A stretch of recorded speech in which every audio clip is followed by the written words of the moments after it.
Hello, everybody, and welcome back to another episode of the Impact Farming Show. Today, we have an amazing guest, Michelle Durnin. How are you? I am fantastic. Thank you so much for having me. I am very excited to have you on the show and for our conversation. For you guys in the audience, if you don't already know Michelle, she's an agronomist, farmer, horse girl, podcaster, and now designer for Durnin Farm and Ranch Wear. So we have an exciting episode. Are you guys ready? Michelle, are you ready? I'm ready. Yeah, I'm ready too. So why don't we start and share a little bit about who you are, your background, farming, all that good stuff. For sure. So, as you mentioned there, I am an agronomist by trade. So, I grew up just outside of Hamilton, Ontario. So, actually, relatively close to the city. My dad farmed, my mom was a nurse, so I kind of had the best of both worlds there. And so my dad cash crop farm, I grew up helping him a little bit, was into horses a bit, went to the University of Guelph, graduated with a degree in crop science. And then, over the last several years have held different sales agronomy type jobs and eventually made my way into independent agronomy and the workwear business, Durnin Farm Ranch Wear. I now live in Huron County, which is a couple hours northwest of where I grew up with my husband. We cash crop farm up here as well. And so that's a little bit about my background. Excellent. So you are the founder, owner of Durnin Farm and Ranch Wear. Can you tell us a little bit about your company? Absolutely. So, right now we are a women's workwear company, women only right now, which is kind of exciting because I'm sure, as you may have found in the past too, it can be tricky to find women's workwear that fits well. And so I have always been someone who's loved fun colors, loved a little bit of style, but also has always felt most confident, when I'm in my bibs outside in something that's going to keep me warm. And the reality is that that's what I spend a lot of my time wearing. And so have really tried to cater to those women as well. And so started in 2021 and just started with bib overalls, and we've expanded to offering a few different styles of bib overalls and now coveralls. So that's where we're at as we continue to and into different product offerings. And we've been predominantly an online based company. So social media has been the main avenue that we've grown through. It's been really fantastic. Excellent. Okay. You just cut out there for a little second, but I think we got all of it. That is wonderful. Okay. Can you hear me? Hold on. Yes. We're cutting out. Let's try something here. We'll cut this piece out. You were Sure. you were good, and we'll just cut that little piece out. Don't worry about that. Okay. I just don't want to continue and pick up the next part if we're cutting out, but I think we're good, right? Okay. Okay, good. Okay, so you finish your piece. The awkward pauses where you got to pick up. I know. I know all about it. Yeah. Okay. That's wonderful, Michelle. Thank you for sharing. So, I first seen you, I think they were advertising that you were going to be speaking at Advancing Women in Agriculture conference. I'm like, this sounds like a cool story. Started following you on social media. So, farmers, we're the ultimate entrepreneurs right there. And For I own a sure. media company, and you know how we are. We just like creating stuff. So I always love a good entrepreneurial story. So I'm curious, when was the moment slash moments when the idea struck and you're like, hey, this might be a thing? So I'm curious, can you remember?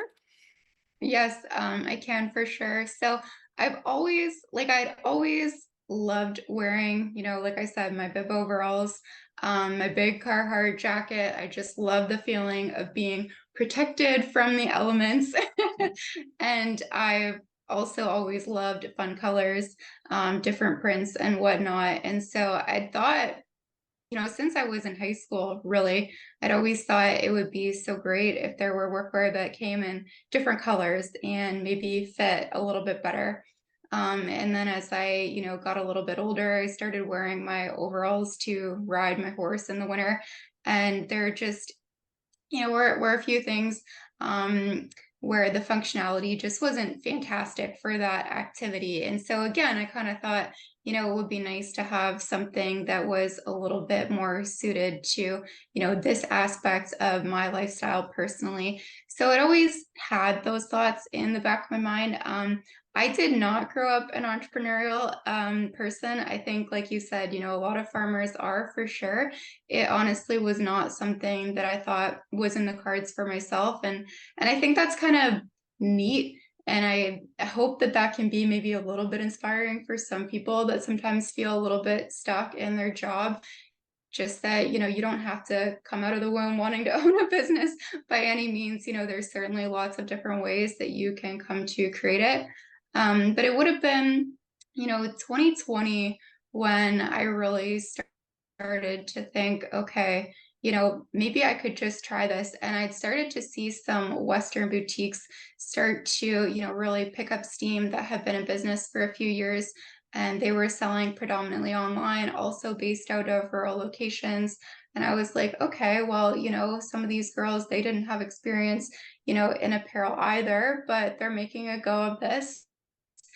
I could do something similar farm wear. And so 2020 was really when it started for me. And I should add, I was working in a job that was a great job, good opportunity, close to home. Was just kind of struggling to find my fit in the industry, I would say. And so for me, I was at a little bit of a low in what I would say my career was at that time. And so I don't necessarily think that that's a bad place to be because I think that's where a lot of creativity stems from. Absolutely. I love it. You know what? We always want things to be working perfect in life, right? And like just smooth sailing and just rocking it.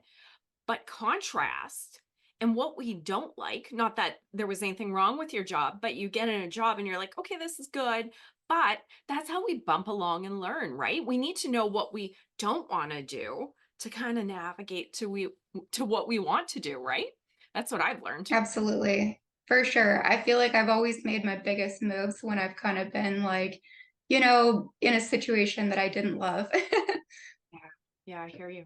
Okay. Now I'm also curious and digging into it one step further. So sometimes we're like, here's an idea, I'm doing it. Or it's like, oh, okay, nah, I can't do it. And then, you might bump along or you might be like 100 miles an hour, full force ahead. So I'm curious, did you act on it right away? Or what was your journey from idea to implementation? For sure. So I really like from the start, I think I said a lot of times, like, if this works out, if there was a lot of ifs surrounding this. And again, I still had my job at the time. I was still, really moving forward in the agronomy aspect of my career as I still am. So I kind of looked at starting to design overalls almost as more of a hobby with a if this could potentially work out for me. So that was the mindset that I went into it with. And I was like, worst case scenario, I'm probably going to come out with a pair of overalls that I really love. so, and I do think that that is, one thing about myself is that I honestly am not okay. I am okay with doing something that doesn't end up working out right. And I think you hear that a lot, maybe gets talked about too much, but honestly, like not being afraid to fail. I think that opens up a lot of doors, right? When you're okay if things don't end up working out for you. And so that was really the mindset that I went into it with. And I didn't know anything about the apparel industry at all. So I started asking around in our local Amish community if there was anyone who could maybe help to make some overalls. And then I ended up speaking with my aunt who had previously worked in corporate apparel. And through her, we were able to use some of her past connections to get connected with essentially a general contractor for all things manufacturing. And he was able to help me find a pattern maker, help me find my first factory to work with. And so that's kind of, the very beginnings of how things got started. Oh, I love it. Thanks for including that. I am curious. So you are a few years in now. What has Yes. been the most challenging part of this all? Bar none, the manufacturing has been the most difficult side of things.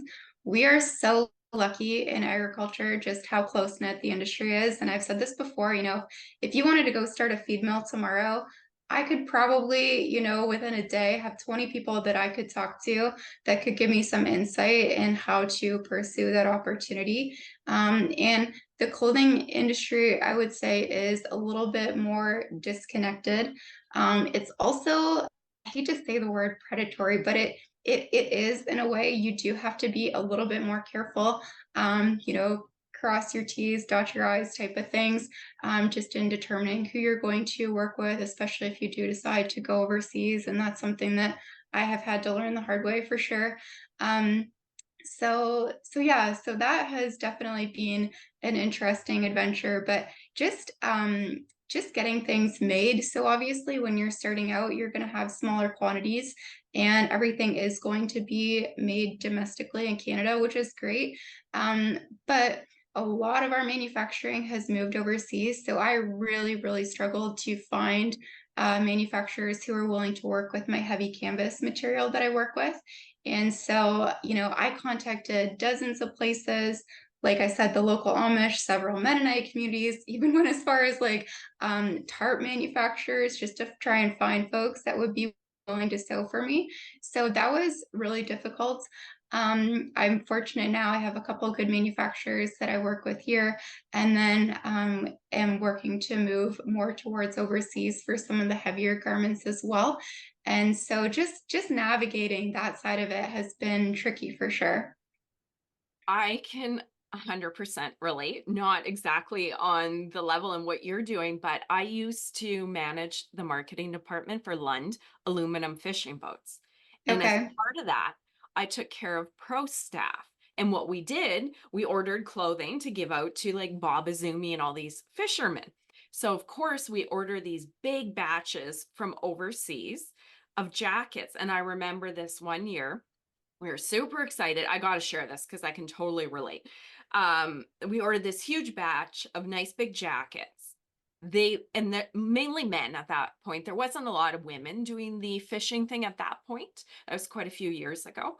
And literally, they were fishing jackets. The sleeves showed up and they were literally like elbow length. And these are Oh no. and just tiny. So I'm curious, did you have hard time getting fits and sizing? Was there some disasters there? No, so I'm really fortunate that I have worked with a couple of fantastic pattern makers. And so essentially, they are the ones who do all of the sizing for me. We call it grading, which is, again, so many different terms that I've had to learn. Yeah. But it's called grading. So, and that is something that we have worked really hard on. Our sizes are not graded standard. We've really tried to take the feedback that we've gotten from women who have purchased our apparel to continue to make the sizing better. So I'm kind of in charge of all of this sizing, and then I send the patterns to the manufacturers and they will cut, based on those patterns that I'm sending. So that piece of it is kind of within my control. But that's been another challenge for sure, is especially coming from, the world of independent agronomy, which is, what I do with the rest of my time, where I am very much in control of the output at the end of the day, to, having to give up control to pattern makers and to manufacturers, because those are not things that I can do myself. So that has definitely been a learning curve for sure. Oh, it would be. Just from the limited experience I've had dealing with sizes and manufacturing. Kudos to you, girl. I have two more kind of along that line. I asked you about the biggest challenge. So, two more. What is the best thing about this process and what has surprised you the most? So answer that in whatever order you want to. Yeah, for sure. So I think uh in terms of, like the business as a whole, the thing I think that has surprised me the most has just been, how big of a place the world really is. It's really amazing, like just to see orders coming in from New Mexico and Texas and Georgia and Alaska, and just really like how many people there are out there. We can get really stuck in our own bubble of Southern Ontario, for example. And so it is really cool just to see the number of people out there and how big the reach is, especially with social media nowadays. I think that that is super exciting, and very exciting for anyone who wants to pursue anything, right? Like we just have so much access, to such a bigger market than I think what we did 20, 30, 40 years ago, right? So that has certainly been one. And I'm sorry, your second question, because I've forgotten. That's okay. I tossed a lot of these. So we covered most challenging, what surprised you the most, and what's been the best thing. Oh, the best thing for sure has been just the feedback from women, honestly, like when they get their bibs and they're just so excited at how they fit. Like that to me is really, really cool because that's really what I strive for. And then the second half of that too has been, I like we mentioned, I am a bona fide horse girl and we also farm. And usually those two things like don't necessarily go hand in hand, right? But it's been super cool to get to cater to both farmers and both equestrians through this business and bring comfort and warmth and confidence to both kind of industries that I love. So that has been really cool.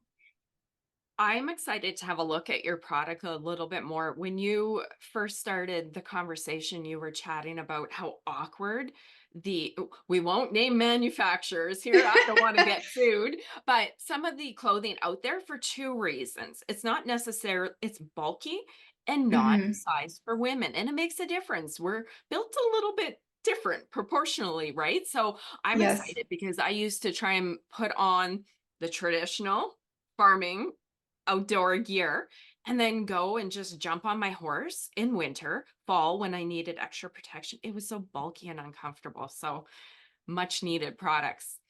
A game changer, honestly. Yeah, I know. Now I'm like, okay, I got to go to her website and check it out after we're done. So, okay, this is the part that I want to dive into with you because I heard you speak about it. So I knew that Hmm. game for this kind of deep dive into the mind of somebody that's done it. In a clip advertising the chat that you were going to be doing, I think for advancing women, you mentioned limiting beliefs. And often, Hmm. so many people, we're scared to talk about it, right? Because we're like, oh, I don't think I'm good enough. I can't do this. Who am I? But the fact that you opened up and shared about that, I would love for you to dive in because I don't know about you, but most of the times we get those thoughts. It's natural. And if we listen, we'll let it stop us. So you're here. Go back to when you first got the idea. Talk to that girl who is also the same person that's in the audience going, I have this idea. I want to do it. So, can you share some thoughts on that? For sure, yes. And I had so many limiting beliefs, and I still do. I mean, I don't think it's something that goes away, but I definitely do think that you can change your mindset. And once you start to build a bit of confidence and realize that you can do things out of the box for yourself, I think that it's kind of just a snowball effect of realizing that you can kind of kick down those limiting beliefs a little bit faster. And so that's really exciting because I used to just think that people were born with confidence, they just were a certain way. But I've learned that I really think it is just a muscle that you can build. So I think that's exciting for anybody that is listening. Um, and I'm going to back up a step further. So we'll for sure talk about the workwear side of things, but also about the agronomy side of things because I faced a lot of limiting beliefs there too, for sure. So as I said, I just had kind of struggled to find my place within the industry. A lot of agronomy roles are married with a sales aspect. And it's funny because, I love the sales aspect when it comes to the workwear, but it was something that I struggled with 4 or 5 years ago. I had a lot of limiting beliefs around sales for sure. And so, all I could see were, the roles out there in front of me on ag careers. Like I couldn't see for myself that I could, build a job title or a career path outside of those jobs that were already set in stone. And just in our, geographic location, some of the roles that I thought I maybe would have wanted for myself, maybe working in government, weren't necessarily attainable. And so, I said to myself so many times, like, oh gosh, like I just don't really love the options in front of me, but I don't have any other options. And it took me time to realize that, oh no, like independent agronomy existed. And, I started to see some other independent agronomists. But again, I had a lot of limiting beliefs around like, that wouldn't work for me. I haven't lived in this area for long enough. I don't have the experience. I don't have the client base. Like, I mean, I could write a book, right, on all the reasons why I couldn't do it. And I'm really fortunate that one of my best friends, we had similar career paths, but her on the livestock nutrition side of things. And so I saw her take a leap of faith to begin her own nutrition consulting business. And that was really a good kick in the butt for me, just to say, like, hey, look, someone in your exact same situation is going for it and it's panning out for them. So I'm really grateful to her and, to other women that I have seen, kind of chase after their dreams and see it work out for them for sure. But those were a lot of the limiting beliefs that I faced on the agronomy side of things. When I got into, starting the workwear, like I said, it was a whole big if at the time, if this works out, if anyone wants to buy these, if I can get them made anywhere. But a lot of limiting beliefs that I faced, a big one for me when I started was price. It's certainly no secret to me that my overalls would be, in the top tier of pricing for what you would typically pay for workwear. And that was a tough thing, I think, for me at first to wrap my head around until I got the confidence that, people really love your product. They understand why it costs a little bit more because you're a small business and there's more that goes into designing it the way that we have. And so, it really just takes, I think, action to start to build that confidence, right? I mean, you can sit at home and stew about the pricing, but the more sales that you make, the more feedback that you get, the more confidence you're going to gain. Social media was another big one for me too. Just because when I started, I really only had the one product, like all I had to sell was overalls. And I'm like, gosh, like I know you need to be consistent on social media, but people are going to get so sick of me talking about the features and benefits of these things all the time. And that was what I told myself. And then it was last fall, so the fall of 2022, when like Instagram Reels started to take off. And I thought to myself, like, maybe I don't have to be just talking about my product all the time. Maybe I can add some humor in here, some different things that happen to all of us on the farm, be a little bit relatable, give people a reason to follow along with me. And then when I have more products to sell, I've already kind of built that audience there. And so that worked super well for me, has worked well on Instagram and both TikTok. And so I'm now a firm believer that you can build an audience however you want to, whether it be around humor, education, aesthetically pleasing images. There's all kinds of different ways to do it. But again, that was certainly something that I had a lot of just limiting beliefs around at the beginning. Nice. That is powerful. No doubt your words are inspiring people in the audience. Limiting beliefs, we don't get rid of them. They just change, right? Once you get to this level, when you realize it's like, hey, yeah, nobody's going to give me permission. I can do this. Mhm. Yeah, that is Excellent, right? that is a big thing. I think, like, I was definitely waiting for permission, like, someone to say, hey, like, life doesn't have to be this way for you. You can go do something else if you want to. But no one's coming to tell you that, unfortunately. Nobody tells us the important stuff I in life. know. I You got to know. figure it out through hard knocks, which I guess makes it interesting, right? Yes, for sure. Thank you for sharing openly about that because I know so many people, you just freeze up, right? You just have all those limiting beliefs. And when we get scared, I know the natural reaction is just to stop. Well, my brain's telling me this. I just need to stop, right? So your Hmm. words are inspiring. And I'm so thankful that you're open and shared that. So thank you.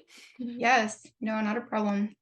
Hey, so I would like to do a few lightning round questions. Sure. And I like this because it's just random and it asks about some things that I'm interested in and helps us get to know the guest a little bit better too. So let's start with something that you're really fired up with right now. And it can be personal or work, and it could be good or bad fired up. So take it away. I'm gonna sound so incredibly boring here, but I am so fired up by just the smallest things for this year. So having inventory on hand so that I can actually start to act like a real business with a marketing strategy that's Right. not just sold out of things, quite often. I'm very excited for that. I'm very excited to do a website update to make it super easy to ensure that ladies get the correct size that they're looking for. I'm looking forward to automating my exchange and return process. All these processes kind of on the back end that will take it from very much just like the hobbyist approach of a small business, to just taking some of that workload off and letting me do the things that I'm a little bit better at. I'm very excited about. And I know that that is so boring and not an exciting answer. Um, but it really is amazing just how important those little things are. You know what? As a business owner, and probably anybody out there that farms can realize those are not small things, those are big things. Even people that farm or have a business, when things aren't working or automated, we know how that works, right? If you don't have a good process on the farm, it can make your life just terrible. So I For think sure. we all relate and we don't think you're boring. Don't, I'm sure whoever's watching doesn't either. So I'm not sure. Are you a reader? I would like to ask you, and if you're not a reader, let's say a book, a video, a TV show that has changed your life. I am a reader. I'm a big podcast girl, which, Yes. yeah, we'll mention that too. But I am a reader. Um, Hands down for me, because I can relate so well, is Shoe Dog by Phil Knight. So he is the owner of Nike, and he is such a fantastic storyteller that if you're a farmer, it doesn't matter what industry you're in, that is just like a really captivating story that he tells so well. And I've read the book a couple of times. It resonates really well with me because he was in a similar situation, into his career, but, just kind of like not being able to pursue the creativity that he knew that he had, and was looking for something else. And, ends up starting a shoe company and has gone through a lot of the same challenges, obviously on a bigger scale, but a lot of the same challenges that I'm going through on the manufacturing and the branding side of things and all that. So that was a really fantastic book for me personally. Nice. I could see how that would totally resonate. I'm Hmm. excited, Michelle, when we're reading your book called Ranch Wear. Or maybe something different, whatever you want to title it. But hey, one day that might be your book and You never know. you're going to be sharing everything we speak about in this podcast or in this episode in your book. All your startup story, your limiting beliefs. Yeah. I love Oh, it. I I love it. okay. Are We'll these we'll call it we'll call it the GOAT, the greatest overalls of all time. That's what we'll call it. nice? Can I please request a signed copy when it's Absolutely. okay? Okay. Actually, you said it, and hopefully, I don't put you on the spot. podcasts that you like? Are there any you want to share? If not, that's okay. Yes, for sure. No, a big podcast girl. The one that got me started, and I would say, like, I will mention some business podcasts that for some people, if they're kind of like early on in their journey, some stuff is just going to go over your head, and that's okay. So, podcasts, I always say, like, kind of like find somebody who is interesting enough to you that you can listen to them and just get a few nuggets from. So, the person for me that kind of started me on a podcast was Fallon Taylor. So, she is a world champion barrel racer, but also a very successful business owner as well. So she's got a lot of great mindset stuff. Hers is great. One that everyone would love would be the Ed Mylett show. He has a lot of fantastic guests on, talks a lot about mindset and business. And then Alex Hermosi, The Game, would for sure be my favorite. That is pretty in-depth business stuff that a lot still goes over my head. But again, I pick out a couple more. That is a really, really, really good one. Nice. I like it. I just want to keep on talking about books and podcasts right now. I am Yeah. such I'm like the biggest geek. I absolutely love books and podcasting and videos. They've changed my life as I've built my companies. That's the best way to learn, right? We're so lucky in this day and age, like the people that we have access to. I think that is really, really cool. I agree. Now, I need to ask you, it says you are a podcaster. Do you podcast on other people's show or do you have your own? I should know this, but forgive me. That's okay. So I do have my own. I hate to say it, I have not been consistent with it consistent with it lately, just because I've had so many other things on the go.